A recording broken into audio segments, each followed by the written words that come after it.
It is amazing to me how quickly we can see a situation and craft some stories, make some assumptions, make some judgments. But people don't like to do that. They don't like to challenge their own assumptions. Even challenging your assumptions about yourself can be difficult. Leaning into yourself. Yeah. It was really incumbent upon me to figure out what each of them needed, how they preferred to communicate, what they wanted out of their one-on-ones. Welcome back to Unapologetic Rabble Rousers. I am DocShellie. And I'm Carla. And we are looking forward now into a segment that's going to be all about leaning in. We've actually referenced leaning in a little bit before now, but it was in the physical sense. What we want to dig into now is going way beyond the surface. Yes, we're going to dig into what leaning in means, why it's important. We'll talk about it from a couple different perspectives, too. So when you think about leaning in, Carla, what does it mean to you? It means that I am really focused on, so if I'm in a conversation, me leaning in is that all of my senses are picking up what you're laying down. I am present and I'm paying attention and I'm considering it not with that, we talked about the thought bubbles in our heads before, but actually having everything be in alignment with what's going on in the conversation, to understand, to truly hear and reflect, be influenced by, and then engage. So being fully present in a conversation. Yes. Kind of sum that up. Excellent. Thank you for doing that. My pleasure. Yeah, when I think about leaning in, it's all of those things. And I also think it's about recognizing other people's pain points and what may be making things difficult for them, whether it's something on the job, whether it's something in life, but being able to lean in and see their perspective on things, understand their perspective on things that might be a little bit different than my own. Pain points differing from triggers. Yeah. Yeah. You know, sometimes you wonder why people are the way they are. Yes, I do. And I think sometimes that's maybe a pain point for them and how they act in the world. Okay. How they show up in the world might be a little bit different, might be a little unexpected. And when you can lean into their situation, it might make sense. Okay. Does that make sense? Yes, it does make sense. And the importance of doing that, really, it gets back down to the whole notion of communication and the value of it and what goes into it. Mm-hmm. Absolutely. So when we lean in, we're doing it mostly because we care.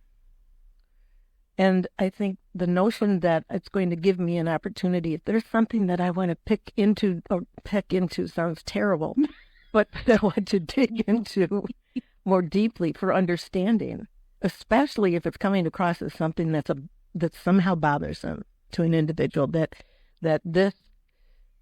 it really is a trigger, but it goes much deeper than just that knee-jerk reaction kind of a thing. There's some point that is just a big ouchie. Yeah. I always think about the saying, hurt people, right? And so you can lean into understanding why someone may do something that hurts other people and say, maybe ask some questions around that, but likely they've had some form of trauma, abuse, hurt in their past that they are now projecting onto other people. And it can give you a different perspective of that person's a jerk versus, oh, hurt people, that must be a hurt person. You can lean into that a little bit differently than you might if you just think that person is being a jerk. So we're touching on the notion of assumptions. Whoop. You're taking a deep breath. Assumptions. The stories we tell ourselves. It is amazing to me how quickly we could see a situation and craft some stories, make some assumptions, make some judgments. And a lot of times that's good. There's self-preservation comes from snap judgments and quick assumptions. Right? So sometimes that serves us well, and other times it just doesn't. And so I have a little example that might cover off on that. Okay, so you have two employees, and we've got Pat and we've got Billy. Both Pat and Billy have been working in an organization for a while, and we know that Pat is a go-getter. We have seen that. This person performs. And we know that Billy is maybe not quite the same, maybe not quite as much a go-getter. In fact, probably because I have to tell Billy how to do, or that Billy needs to do some things, just it sets this expectation in me about what I'm going to get from both of them. And so let's picture this. I walk down the aisle. There are those two, Pat and Billy, each in their own offices. They're both reading the newspaper. I can look at Pat and I say, Pat's taking a quick 10-minute break, giving Pat's brain a chance to just rejuvenate. That Billy, look at that. What a loser. He is slacking off again. That's what I've come to expect from this person. And so the assumption I'm making, that mental model that I have formed based on impressions that I've pulled in, they're doing the same thing, but it's based on history that leads me to an assumption about the intent of their actions. And then you look for evidence to keep proving that assumption right. Yes. And we filter it. We don't even think about filtering, but that's what's happening because we have set this mental model up that reads the signals and makes these interpretations without checking them. Yeah, and in a lot of my coaching conversations, it's often around difficulty with employees. And I'll often ask the question, do you have evidence to the contrary? So you've got all this evidence to prove your assumption right, to prove your story right. What other evidence do you have that you're not looking at, that you're not paying attention to? And it's really interesting to see people's facial reactions when I ask that question because they don't like it. They don't want to challenge their assumptions. They don't want to change their story. It would make it darn difficult if the story you've been telling yourself about this person, but it doesn't even have to be a very long story. It doesn't have to have been long in the making. No. You become aware of the things that you are programmed to take in. So what happens to the things that you don't? I can imagine when you're asking someone that question that says, well, do you have evidence to the contrary? That's a deep dig for some people, having to go really deep to say, on the surface, the answer is no. Always the answer is no. And then the challenge is find it. And I come from a perspective of if you're telling yourself some poor assumptions about someone, you're not with that person all the time. So there has to be some other evidence that you can find or that you can perhaps believe about somebody that would be contradictory to the poor impression that you have or the poor assumptions you have. But people don't like to do that. They don't like to challenge their own assumptions. Even challenging your assumptions about yourself can be difficult. Leaning into yourself. Yeah. Yeah. And when we've talked about triggers, it's understanding. We've actually touched on this topic quite a bit without calling it what we're talking about it today, how we're talking about it today. So leaning in to understand the triggers, leaning in to understand why is the only data that I pull about Billy always about how inept or unmotivated or uncaring that person is, when clearly it just can't be true. Have you really tested to see? And that's the point you're bringing up. Exactly. So how does that testing go? You know, what goes on? If you're a leader and you're looking around and you've got all of these people, not a single one of them fits the same mold as the person next to them. Every single one of those people are their very own being, their very own person. And leaders approaching people as though they do fit a mold end up getting so much less out of their people than if they were to lean in a little bit. Yeah, I think as a leader, it's incumbent and it's your responsibility to flex in and out of your preferred style of leadership. I'm very situational in my leadership. And I was fortunate that I learned that very early on in my career. But maybe 15, 20 years ago, I had a team that had 13 women and one man. I had 13 women reporting to me, coming out of a very male-dominated world. that was just in and of itself, having 13 women with a lot of estrogen. It was a lot of drama, and I didn't really know what to do with it. But 13 very distinct personalities, 13 very distinct needs from what they needed from me. So I very distinctly remember one person in a 360 assessment said, Shelley needs to know that she can't treat everyone the same way she treats me, or she can't talk to everyone the same way she talks to me. And so I followed up with that person and I said, what makes you think I talk to other people the way I talk with you? And she said, well, I'm just saying you can't do that because some of them can't handle it. And this person was big, bold. She was a rabble rouser to the nth degree. And there was zero, hey, how was your weekend?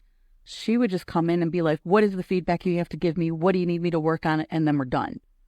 There was just no relationship building there at all. She was a lovely person, but she was like, time is important. Tell me what you need to tell me and get out.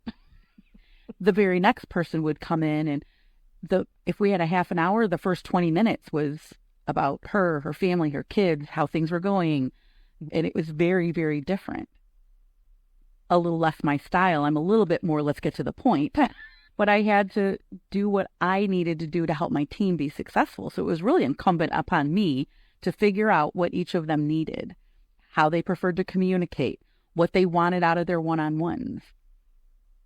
13 women wanted 13 different things. And the man?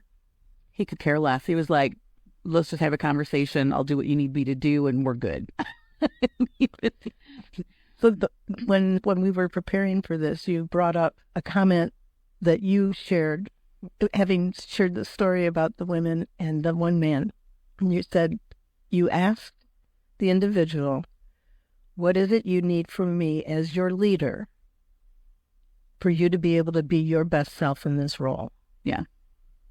Now, how many times does that question get asked? And what's the benefit? What would you get as a leader if you were able to have that conversation with your direct reports?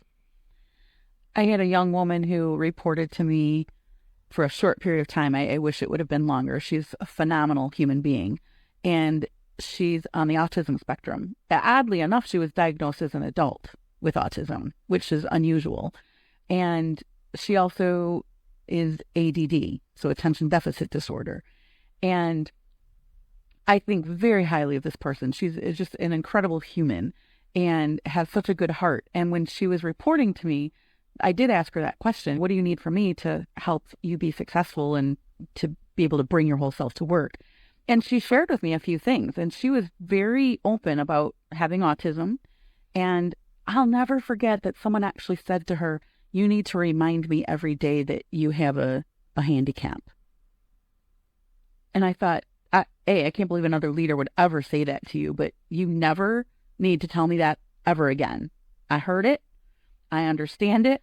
And we had a conversation about what that meant for her and how that shows up for her. And there was times where her medication, there was a national shortage of her medication.